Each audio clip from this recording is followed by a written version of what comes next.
ჩვენ გადავდივართ ძალიან საინტერესო თემაზე და უნდა ვუთხრათ ჩვენს მაყურებელს, რომ 7 დეკემბერს საქართველოს ეროვნულ უნივერსიტეტში გაიმართა კავკასიის რეგიონის ყველაზე მასშტაბური საგანმანათლებლო ღონისძიების UCMAS-ის საერთაშორისო შეჯიბრი და მსოფლიო თასი 2025-ის დაჯილდოება.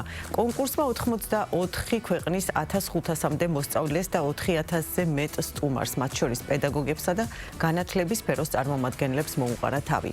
ღონისძიების მთავარი ნაწილი 8 წუთიანი ვიზუალური შეჯიბრი იყო, სადაც მონაწილეებმა 200 რთული არითმეტიკული ამოცანა მხოლოდ მენტალური აბაკუსით შეასრულეს.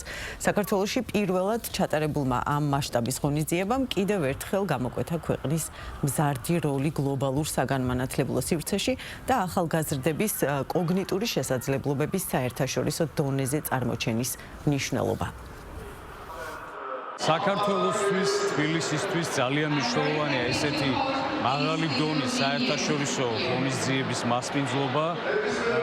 თბილისი 2 დღის განმავლობაში იყო ესეთი საერთაშორისო ღონისძიების მასპინძელი. მნიშვნელოვანია, რომ მუნიციპალიტეტის ჩართულობით ტარდება ესეთი ტიპის ღონისძიება და დედაქალაქიც განსაკუთრებულად ლამაზი და მომხიბვლელია წინა საახალწლო პერიოდში. მადლობას მოვახსენებთ ორგანიზატორებს და წარმატებებს უსმენთ ქართველ მონაწილეებს.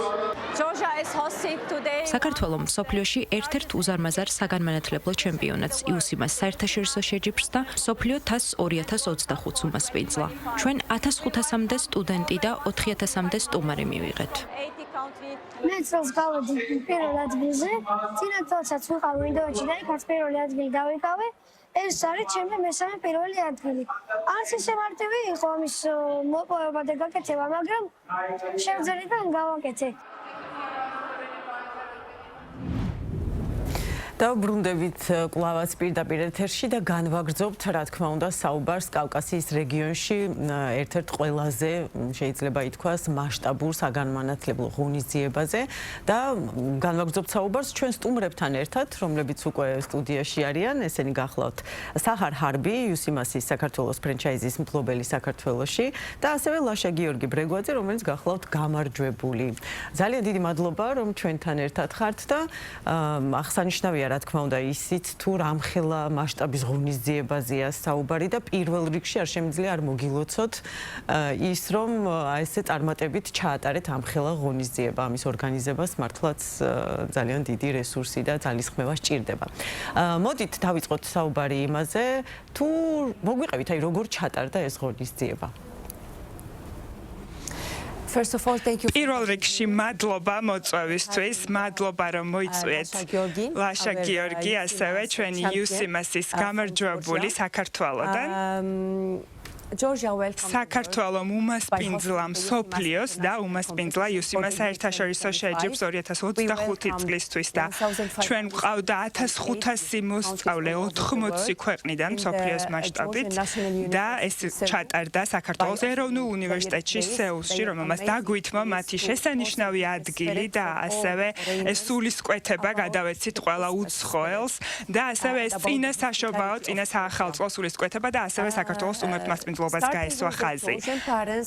ქართველი მშობლებით რომ დავიწყოთ, ნამდვილად გაოცებულნი იყვნენ იმ ადამიანებით, რომლებიც სხვადასხვა კულტურიდან ჩამოვიდნენ, სხვადასხვა მენტალობის მქონე, სხვადასხვა უნარების მქონე, რადგან რაც ჩვენ გვაქვს ამ ღონისძიების ფარგლებში არის ზუსტად შესანიშნავი მოსწავლეები, რომლებსაც ძალიან დიდი პოტენციალი აქვს სამომავლოდ და 400 მოსწავლე იყო საქართველოდან, 1000-ზე მეტი კი იყო მსოფლიოს მასშტაბით, სხვადასხვა წერტილიდან მოსწავლეები ერთმანეთს ეჯიბრებოდნენ, ერთმანეთს გამოწვევების წინაშე აყენებდნენ და ასევე საკუთარ თავს აყენებდნენ გამოწვევების წინაშე, ასევე ძალიან კარგი უკავშირი გვაქვს ქართველი მშობლებისგან და შესანიშნავი უკავშირი გვაქვს უცხოელებისგან, რომლებიც ჯერ კიდევ ქვეყანაში იმყოფებიან.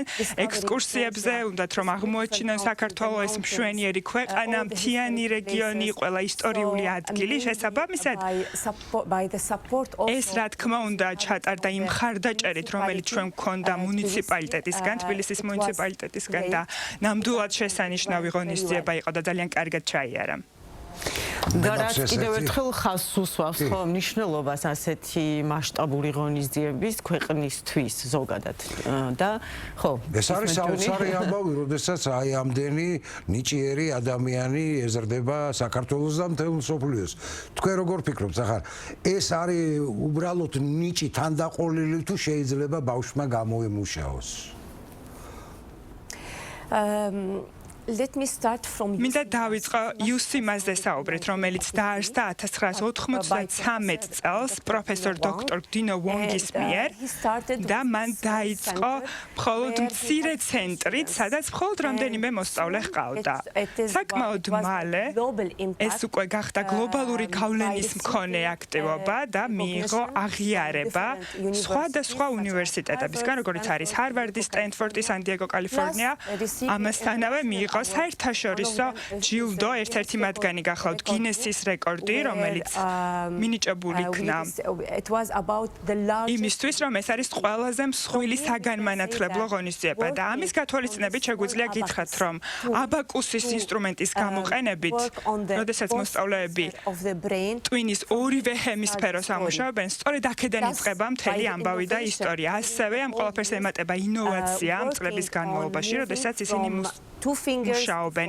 მაგალითად, 2 თითიდან 3-მდე, 6-მდე ყველა თითი იფარება მეთოდოლოგიის ფარგლებში და შეგვიძლია ვთქვათ, რომ ეს არ არის მხოლოდ თანდაყოლილი ნიჭი, არამედ ეს არის პრაქტიკაც და ასევე არის ძალიან აქტიური მუშაობა. ლაშა გიორგი მაგალითად, რომელიც იუსიმაში არის უკვე 10 წელზე მეტია, ვარჯიშობს, რომ ასეთ შესანიშნავ შედეგებს მიაღწიოს. ამიტომ ფაქტობრივად, რა თქმა უნდა, ეს არის მნიშვნელოვანი ინსტრუქტორების ძალისხმევა და ჩართულობა ამ შემთხვევაში და უმეტესად ეს არის პრაქტიკა და ძალისხმევა მოსწავლეების მხრიდან. ლაშა გიორგისთან გადავიდეთ კითხვით აუცილებლად.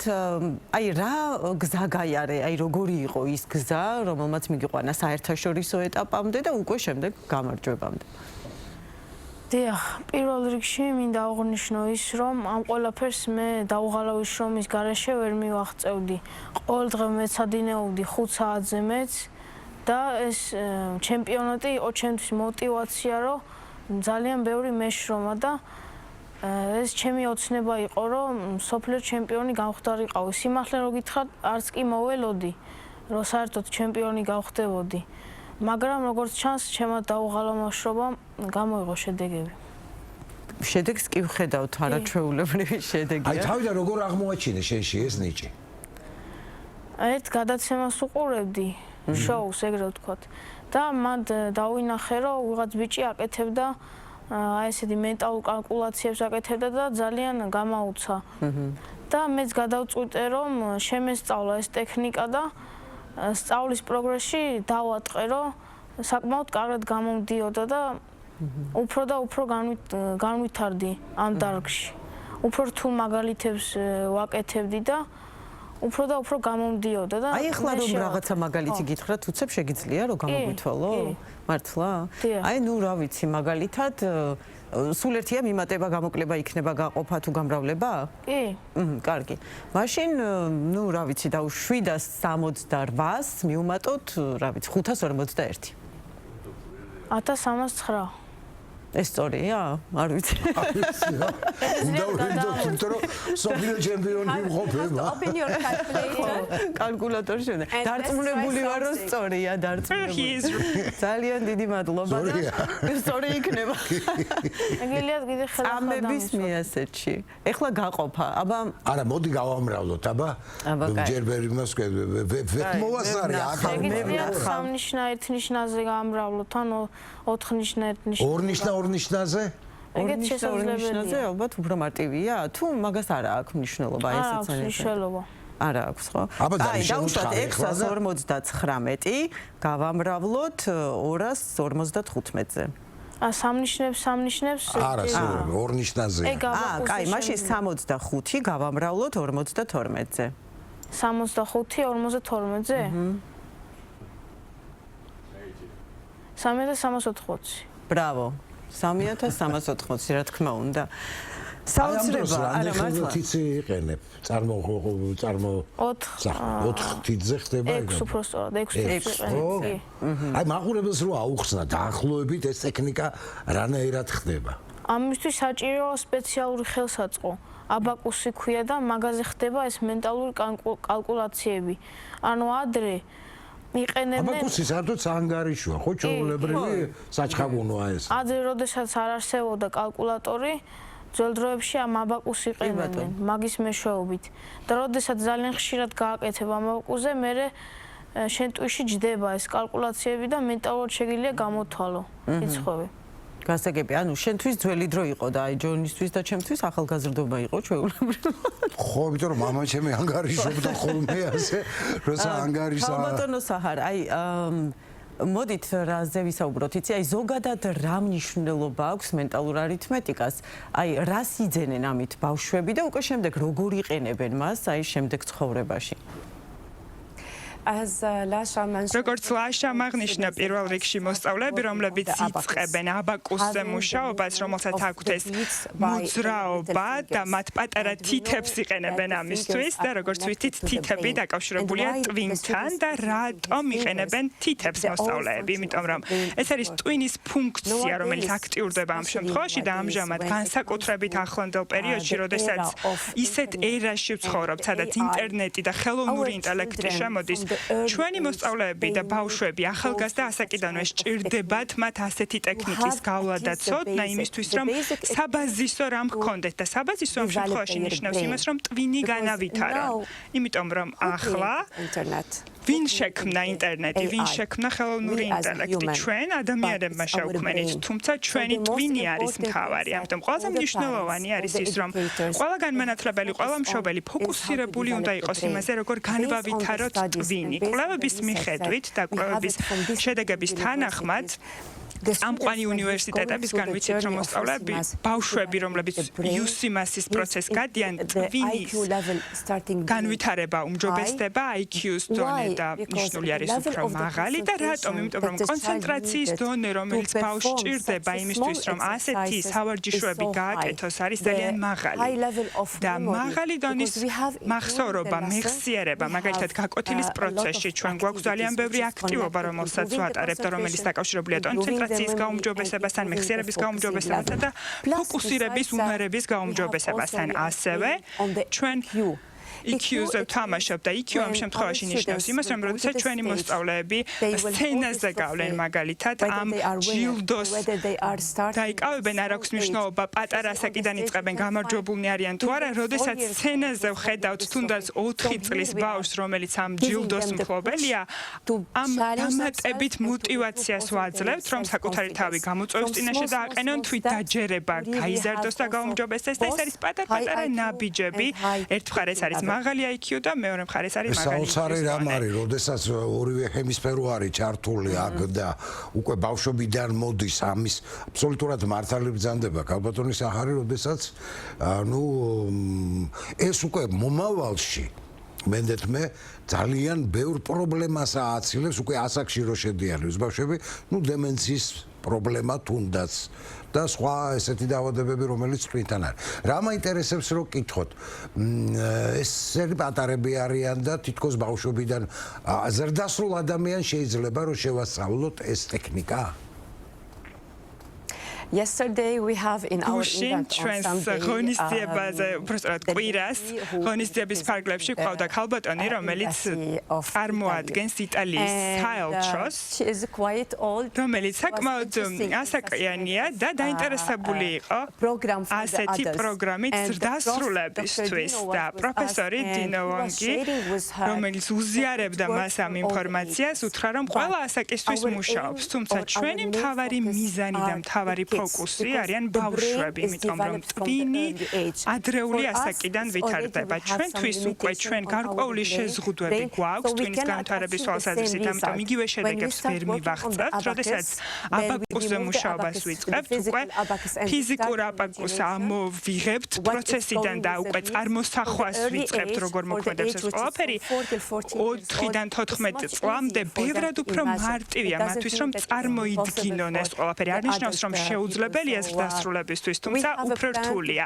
გვაქვს გეგმა, რომ გარკვეული სამუშაო შეხვედრა გქონდეს ზრდასრულებისთვისაც, რომ შეიგრძნონ ეს ყველაფერი, როდესაც აბაკუსზე მუშაობენ, რამდენად დიდი კონცენტრაცია სჭირდებათ ერთი ფორმულის გამოყენებისთვის და ჩვენი მოსწავლეები ასობით ფორმულას იყენებენ, იქნება ეს მიმატება, გამოკლება, გამრავლება, გაყოფა, ასევე ფესვის ამოღება, იმიტომ რომ ეს არის 10 დონე UC-მასის ფარგლებში და 10 დონე ნიშნავს 4 წლიან სწავლებას, როგორც არის მაგალითად თითქოს უნივერსიტეტს ამთავრებდა. მოგეთ შენი და ჩემი საშველი არ არის ამ შემთხვევაში. ჩვენ მორჩა უბრალოდ უკაცრავად. იცით რა მაინტერესებს ლაშა რომ მითხრათ, აი რა სახის დავალებების შესრულება მოგიწიათ გარდა იმისა, წარმოსახვით აბაკუსის გარდა კიდევ იყო რაიმე სხვა დავალებები? ზოგადად არის სხვა კატეგორიებიც, მაგალითად ფლეში. ანუ ეკრანზე ჩდება გარკვეული სირთულის რიცხვები და მილიწამებში ქრება. ანუ შენ უნდა მოასწორო, დაიმახსოვრო რა რიცხვი გამოჩნდა ეკრანზე და შეძლო ამ რიცხვის გამოთვლა.